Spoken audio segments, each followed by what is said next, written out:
Welcome to my studio again.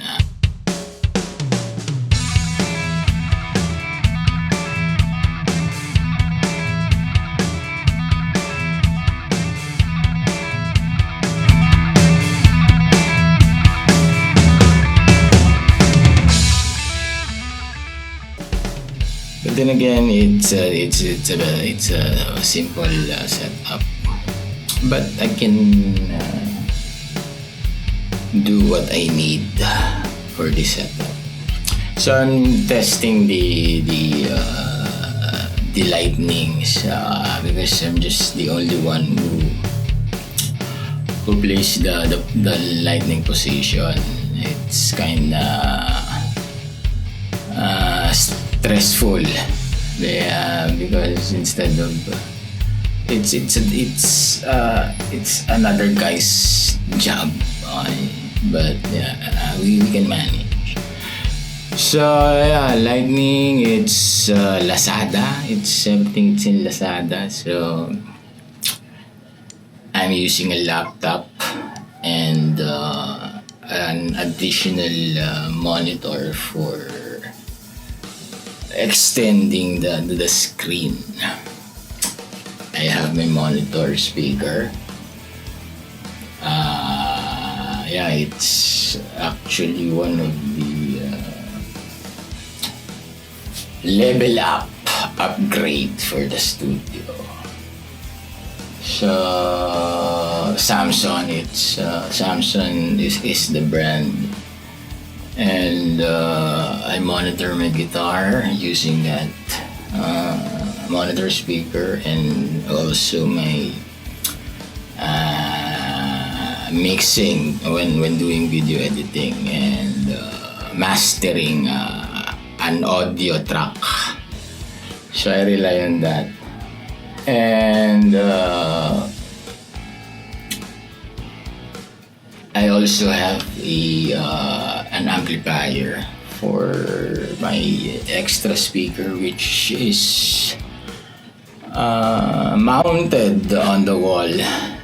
For the meantime, I only have one, but it's supposed to be two. So to add additional sound content to make it huge. So monitoring on the monitor speaker, and the background track is being played on that speaker. So the next upgrade with my budget, another speaker, which is actually I'm impressed. So it's a European brand. If you're familiar with Kevlar, it's a budget friendly, but the sound quality, it's awesome. It's unbelievable. It can match high-end speaker like name it. Ano nga ba? Wala namang Marshall. So like JBL and Harman Kardon. No? It can stand. It can stand out. It can match the quality. Overall sound quality, definitely it can match.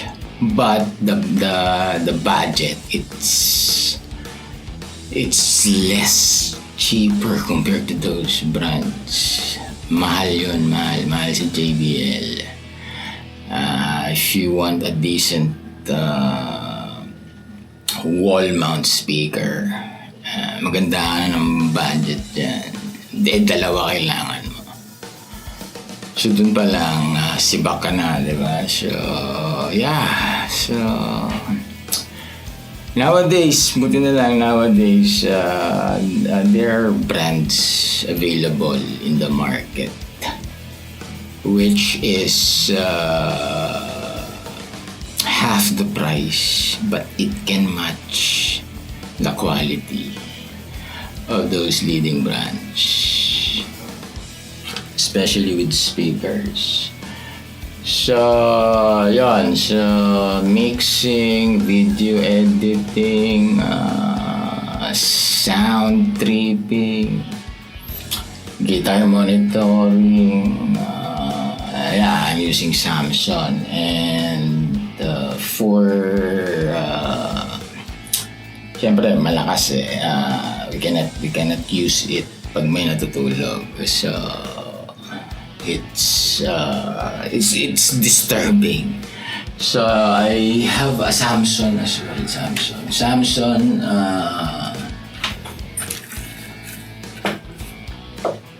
headphone. Reliable to. So this is reliable as well. So I trust this when it comes sa final outcome ng quality. So during night if may mimix tayo ng gabi, wee time, tulugan time, so we can still do it by Samsung, if you're not familiar with Samsung, it's not Samsung, it's a Korean brand. Samsung, their brand is audio like speakers, headphone, microphone. Yun ang kinikater ng Samsung, which is medyo may pangalan, pero it's not expensive compared to JBL, Audio Technica, Shure. Yan, si Bakti gulat ka doon dahil mahal yun. But the quality, I highly recommend this. And it's actually, I got this for just 1,000 bucks in Lazada. Cash on delivery. And also for analog, just a quick practice. I'm using a Marshall amp. So hindi kita. So it's a 15 watts solid state Marshall amp, which I purchased way back, I think around 2013. So it's a 12-year-old solid state amp. Same quality. For me, okay na siya for quick practice. It sounds good. It's still Marshall. Hindi naman gagawa yung Marshall na isa-sacrifice yung quality, di ba? It's still Marshall DNA. Yan, it's matibay, okay.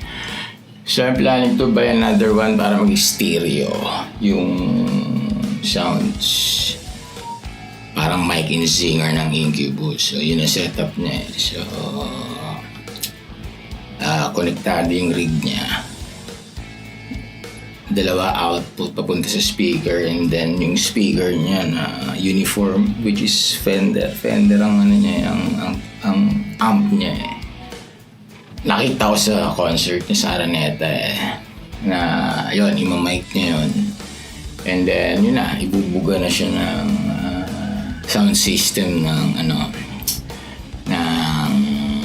audio engineer ng Incubus. So mabigat na sila, so maganda yung output. Pero nagre-rely pa rin sa solid state. Then buga yon, microphone, ibubuga naman, isiset nila sa mixer. Then yung mixer, kargado ng speaker yan. So hindi ko alam kung anong diskarte doon para maging solid yung tunog pag malaki yung area.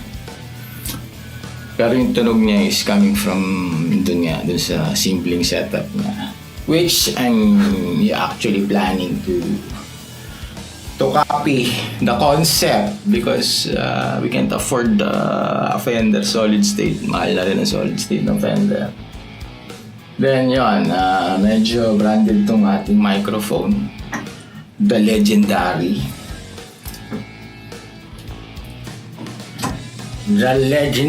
Magic Sing. So this is Shure SM57. So it was a gift from my utol. So I bought this from United Kingdom. So, imported. Online to, so sinend ko lang yung link. Then, nung umuwi siya, dala niya to. Shure SM57. So, it's a microphone for recording instruments such as yung gitara, amplifier, acoustic, vocals, drums, nilalagay ito sa drums on each drum kit like snare, tom-tom, bass, hi-hat, cymbals. Ito for recording.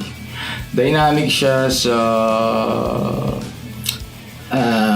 dynamic meaning hindi siya sensitive. So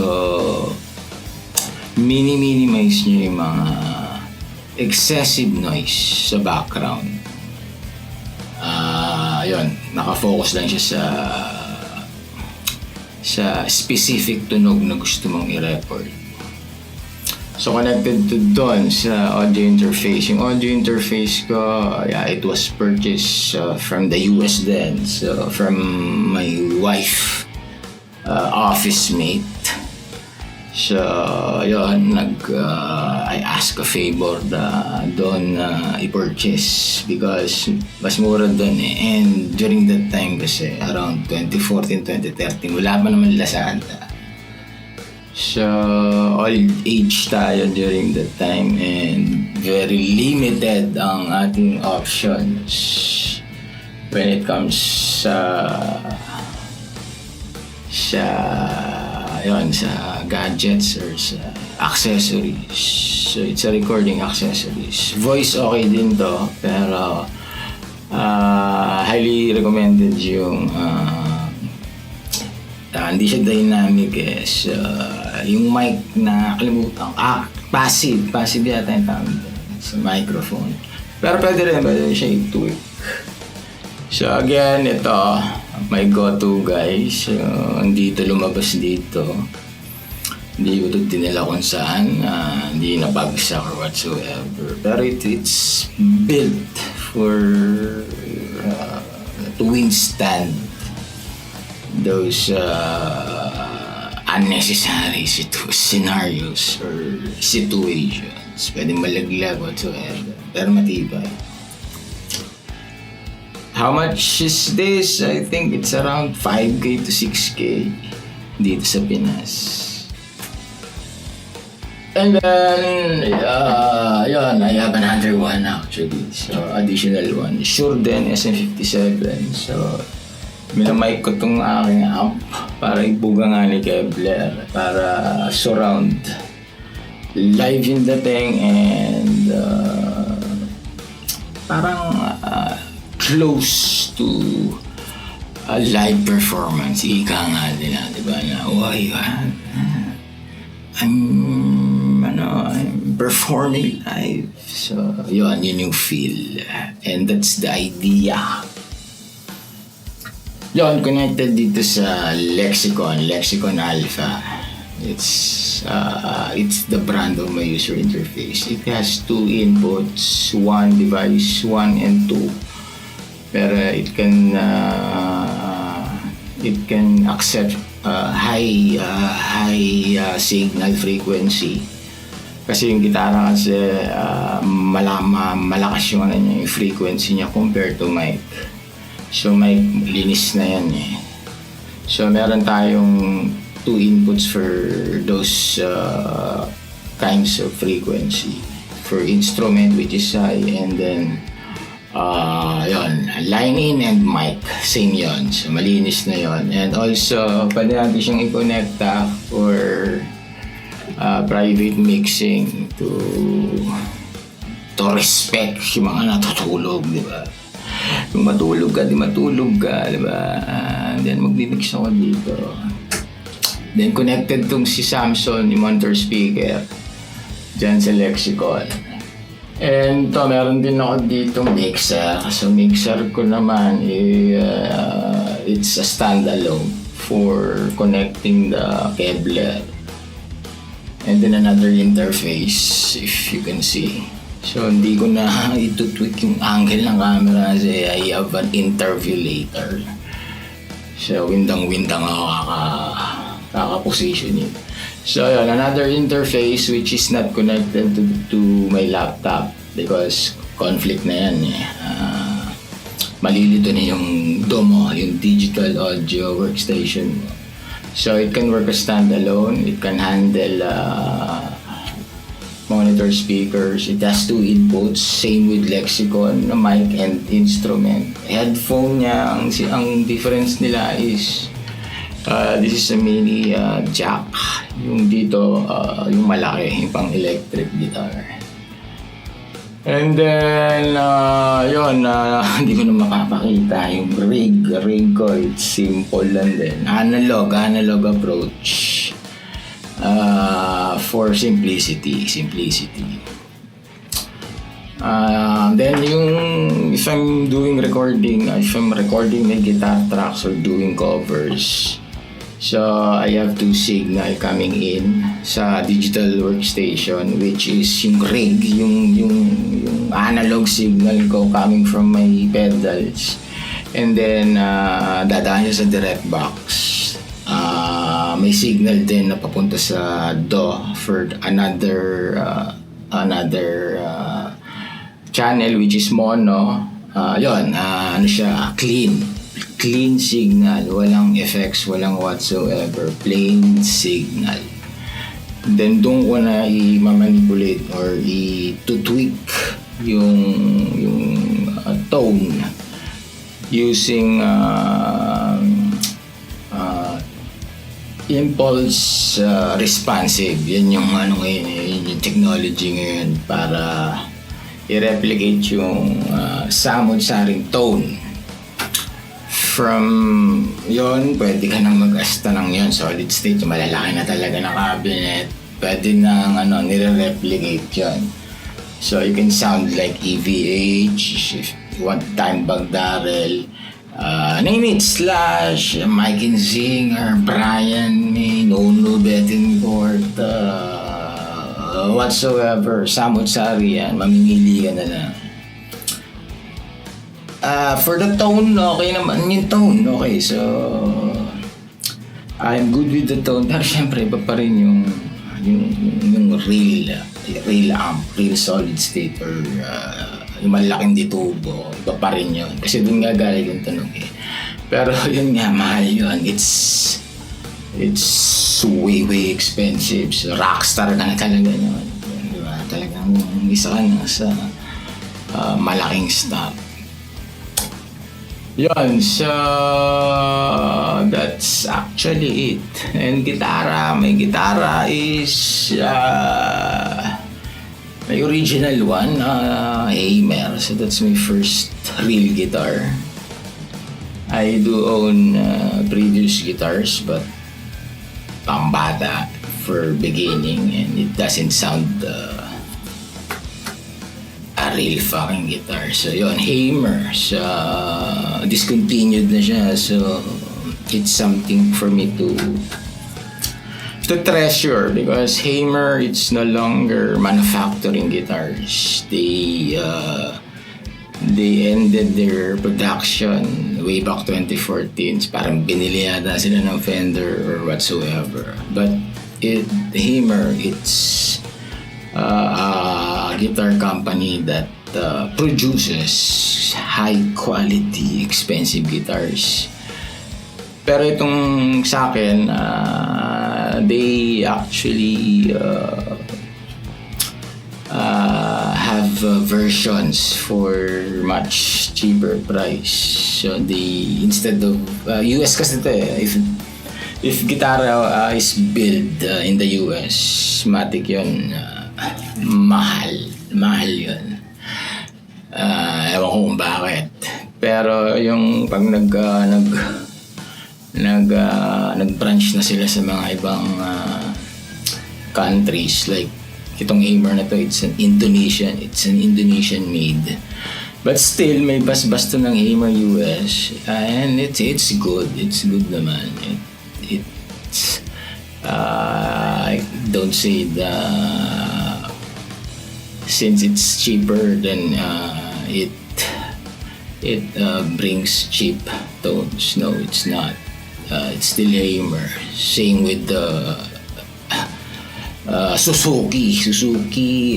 It's no longer in Japan, so nag-produce na sila sa India. Pero Japan, we know Japan, the quality from any Japanese company, name it, whether TV, whatsoever, they have a standard. Ginagawa lang nila yun na mag-offshore. Offshore tawag dun is to lessen yung manpower to sell for a cheaper price. But again, quality, hindi nila gine-jeopardize. Quality, it's still the same.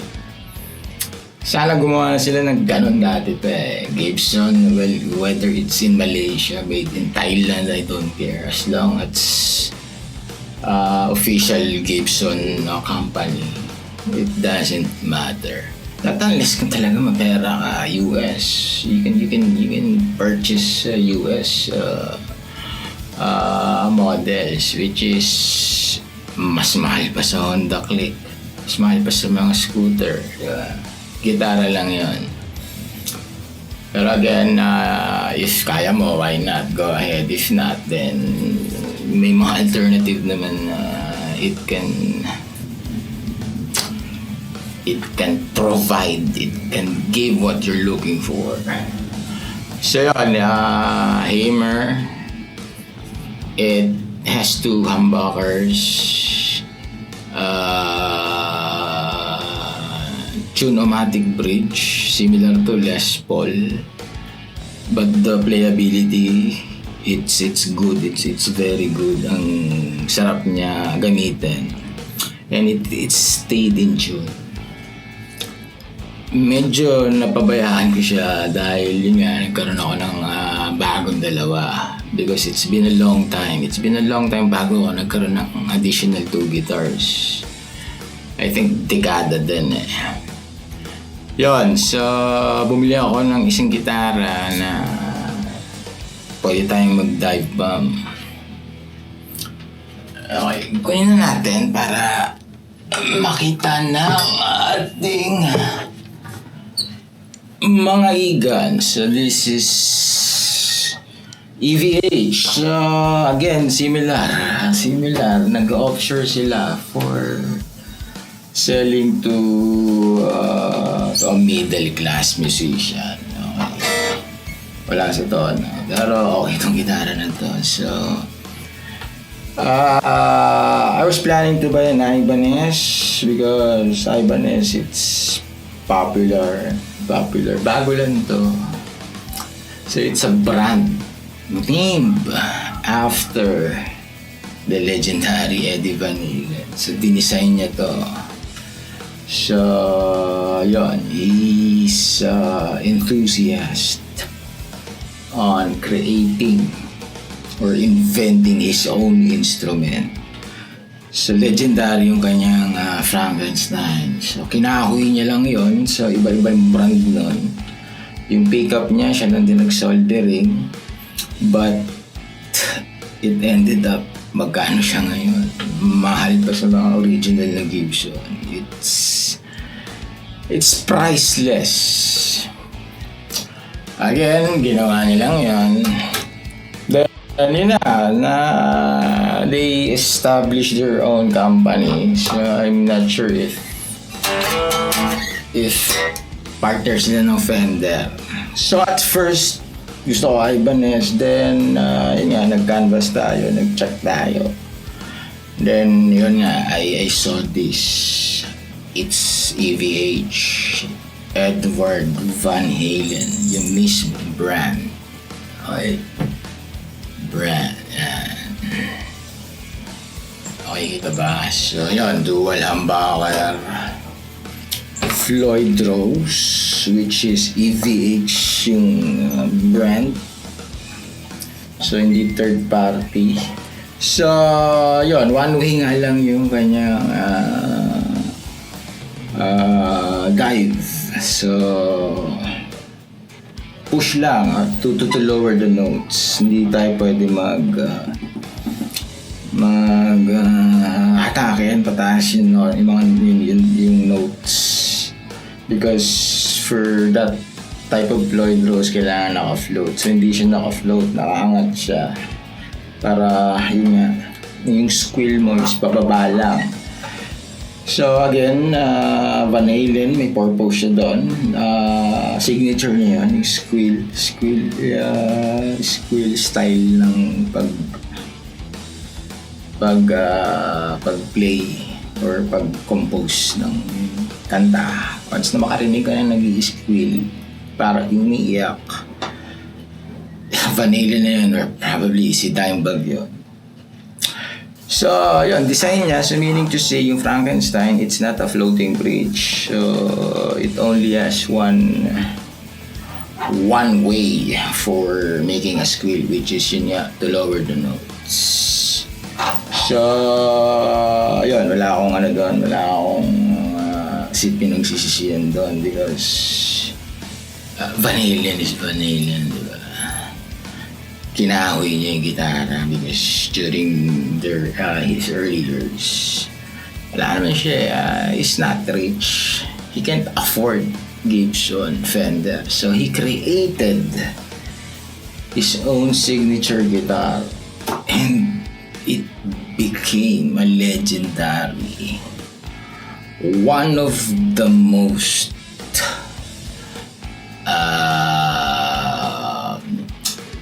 extraordinary gitara sa Frankenstein. And I'm not sure if nakuha ng anak niya na si Wolfgang kasi ito pinangalan niya sa anak niya, or nasa museum, because yung value nun, it's really priceless. Pero for the record, ang mas mahal pa rin daw na gitara is yung ginamit ni Cobain sa Nirvana Unplugged in New York. Di ako sure sa price pero yun nga, nasa museum. And then, ang asking price niya, it's $1 million. Milyones. Dollar. So yun yung pagkakaalam ko. Pero again, yung Frankenstein, it's made from kahoy. Kinuha ko to. Toyota, kinuha ko to dito. Mitsubishi, kinuha ko to dito.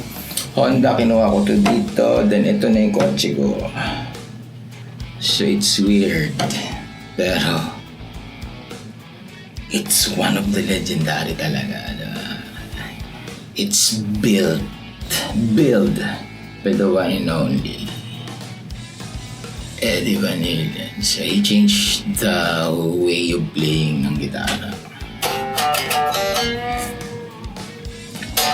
And humble, diba? Rockstar, mayaman yun. 80s siya ang sikat.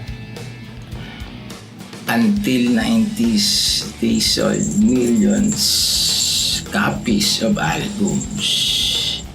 Sabihin natin tig-piso yun, and then millions ang count that was sold. So, hindi naman siya piso. So, milyones, mayaman na si Eddie Van Halen. But still, ayun, rockstar kasi usually yun sila. Humble,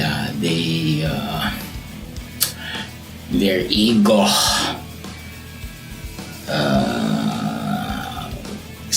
stays with them. Hindi dinadalan ng pera. Unlike yung mga boy band yun nga, papogian, and then pag maraming pera, yun na. Pero hindi ganun yun.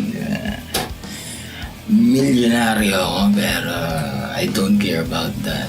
I care about making music. Party, inom, di ba? So, Van Halen. Kaya binili ko siya. And I bought this 2 years ago. Around 30,000. But the price right now for this, I think, nagre-range siya sa 50 to 55,000. di wow. Okay, next. Yun ang pinakabago. Kaya ba't ako naka-headset? Latest one. It's my dream guitar. Everybody's dream. Everybody's dream. Diba? You know what I'm talking about. Les Paul. Again, it's an Epiphone Les Paul Classic, which I purchased it, I think around 35,000. Lazada cash on delivery. So I took risk.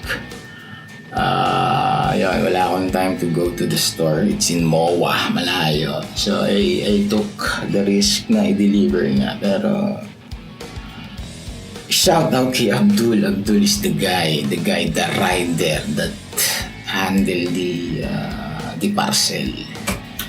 So balot naman ni Crescendo. So it's from Crescendo. Classic siya. Yun, so binili ko siya. It's a 1-year-old guitar and it sounds like a Les Paul. Kinumpare siya talaga sa US models. Epiphone, it's under Gibson. It's a brand under Gibson. Pero that's the way it is. Pero they have their own name for me because John Lennon, that's during 60s.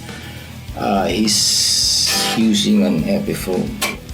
Sabihin na natin, sige, in-under siya ni Gibson, hawak na siya ni Gibson, but it has its own history. And they're building quality guitars. So again, offshore for less than the price. For budget and basbas na Epiphone. They're building guitars for such a long time. Hindi sila pwedeng gawa ng pipitsugin. Na parang chuwari-wari pa pintalog. Danes kay Epiphone yun. They care about the player. To yung mga mid-class players na to own a quality guitar na reasonable din yung price. So this is for Guns N' Roses. Matic yun, Guns. AC/DC, rock and roll, 80s rock and roll. Mabigat din siya. Yung clean, basta Epiphone. Yung Les Paul kasi it's a versatile guitar. Wala lang talaga siyang whammy for those kind of technique.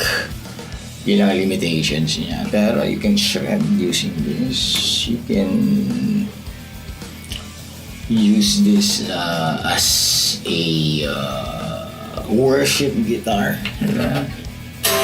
Yun nga alam, medyo astigin dating. And simple inuman session without connecting it, pwede na rin. And again, it's a Les Paul. It's everybody's dream. So inuna ko to because sa Les Paul kasi maraming options to choose from dun sa mga budget models compared to Fender. Fender, yung Strat naman yung kinikerry ni Fender. Legendary din yun. It's another model na nasa bucket list ng mga gitarista. But unfortunately, hindi pa sila nag-go-offshore. Merong Indonesia, I haven't tried the Indonesian models. Pero I'm sure it's same lang din na okay. There's a problem with the SD And nag-range yun sa 30,000 nga. Yun yung inahabol nila. Pero yung US models yun, mababa na yung 80 doon.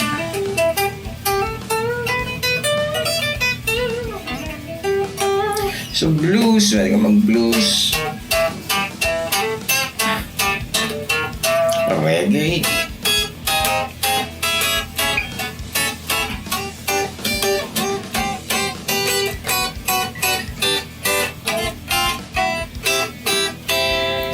So very versatile guitar. Rock.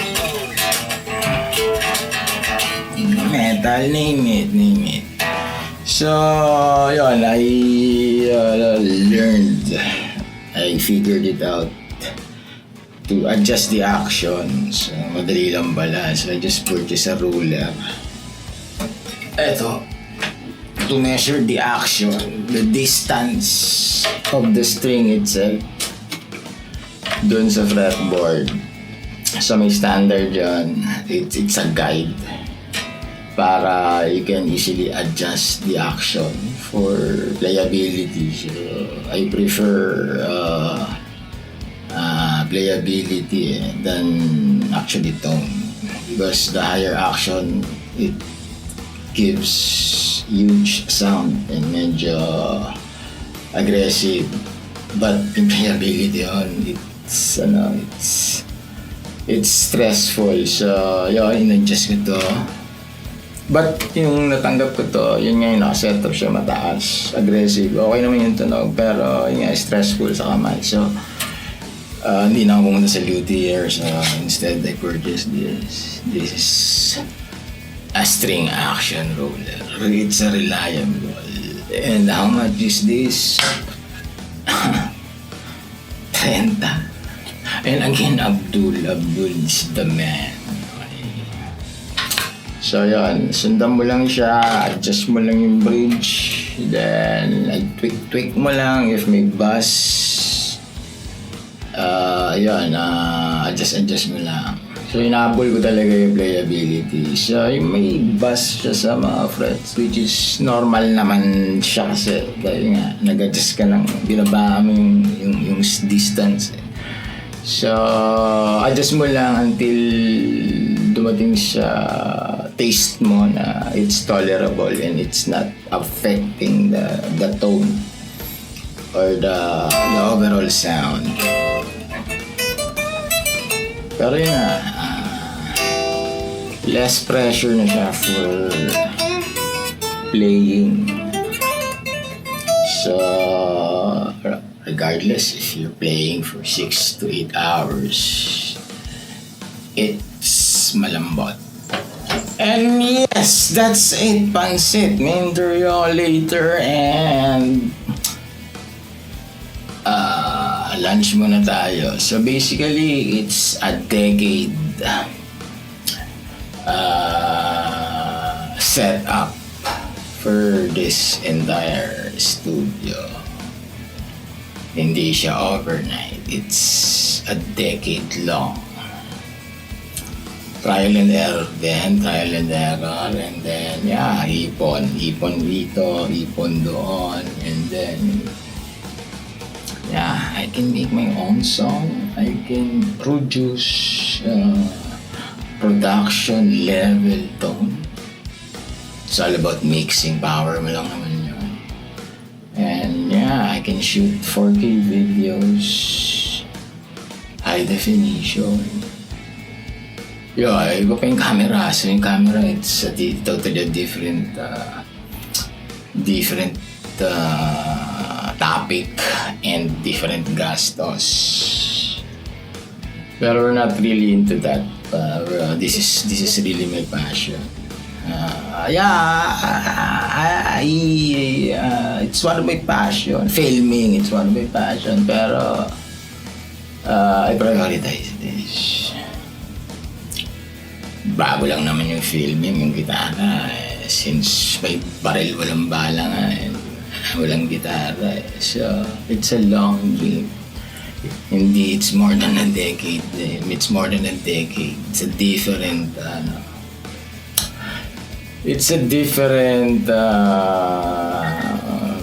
timeline. It's a studio and owning a guitar.